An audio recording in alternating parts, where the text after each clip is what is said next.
السلام علیکم ورحمۃ اللہ وبرکاتہ۔ میرا نام قاری محمد احمد اور آپ دیکھ رہے ہیں قاری احمد مدنی یوٹیوب چینل۔ جی تو فرینڈس، آج میں آپ کے لیے بہت ہی زبردست ٹاپک لے کر حاضر ہوا ہوں، اور وہ ٹاپک یہ ہے کہ آج کل ہمارے اکثر کے ذہن میں یہ سوال ہوتا ہے کہ سردی اور گرمی کی ریزن کیا ہے، سردی آنے کی وجہ کیا ہے اور گرمی آنے کی وجہ کیا ہے۔ آج انشاءاللہ آپ کو پتہ چل جائے گا کہ سردی اور گرمی کیوں آتی ہے، اس کی ریزن کیا ہے، یہ کیسے ہوتی ہے، سردی کیسے ہوتی ہے، بہت زیادہ سردی ہو جاتی ہے، اور گرمی کیسے ہوتی ہے۔ یہ آپ لوگوں کے ذہن میں کئی سوالات اس چیز کے بارے میں آتے ہیں، میں بھی بچپن سے سنتا آیا ہوں۔ تو بہت سارے لوگوں میں اس طرح کے غلط سوالات بھی بیٹھے ہوتے ہیں، غلط اس کے بارے میں معلومات بیٹھی ہوتی ہے۔ تو آج کی ویڈیو میں انشاءاللہ یہ ساری غلط انفارمیشن ختم ہو جائے گی اور یہ درست انفارمیشن آپ کو مل جائے گی۔ چلیں ویڈیو شروع کرتے ہیں۔ بسم اللہ الرحمن الرحیم۔ پیارے پیارے اسلامی بھائیوں، کیا آپ جانتے ہیں کہ سردی اور گرمی کا اصل سبب کیا ہے؟ تو سنیے۔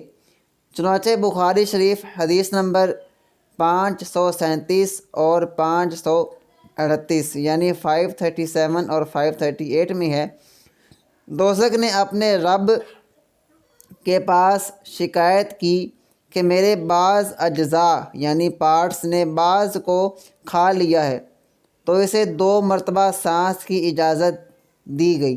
دوزخ کو 2 مرتبہ سانس کی اجازت دی گئی، ایک سردی میں ایک گرمی میں۔ یہ وہی تیز گرمی اور ٹھنڈک ہے جسے تم محسوس کرتے ہو۔ اور بخاری شریف کی ایک روایت میں یوں ہے کہ جو تیز گرمی تم پاتے ہو یہ دوزخ کی گرمی سانس سے ہے، اور جو تیز ٹھنڈک تم پاتے ہو یہ اس کی ٹھنڈی سانس سے ہے۔ حضرت مفتی احمد یار خان نعیمی رحمۃ اللہ علیہ فرماتے ہیں، دوزخ جب اوپر کو سانس لیتا ہے تو دنیا میں عموماً سردی کا زور ہوتا ہے، اور جب نیچے کو سانس چھوڑتا ہے تو عموماً گرمی کی شدت ہوتی ہے۔ یہ حدیث بالکل ظاہری معنی پر ہے، کسی تعویل یا توجہ کی ضرورت نہیں۔ ہر چیز میں قدرت نے زندگی اور شعور بخشے ہیں۔ جی تو آپ کو سن کر کیسا لگا آج کا ٹاپک؟ امید کرتا ہوں آپ کو بہت مزہ آیا ہوگا، آپ کو یہ انفارمیشن شاید پہلی بار ملی ہوگی۔ اسی خوشی میں آپ میرے چینل کو لائک لازمی کیجئے گا، نیچے انگوٹھا بنا ہوگا اس پہ آپ نے ٹک کرنا ہے تو لائک ہو جائے گا، اور نیچے سبسکرائب لکھا ہوگا اس پہ آپ نے کلک کرنا ہے تو چینل سبسکرائب ہو جائے گا۔ اس کا فائدہ یہ ہوگا کہ میں جو بھی نئی ویڈیو بناؤں گا وہ آپ تک بر وقت پہنچتی رہے گی۔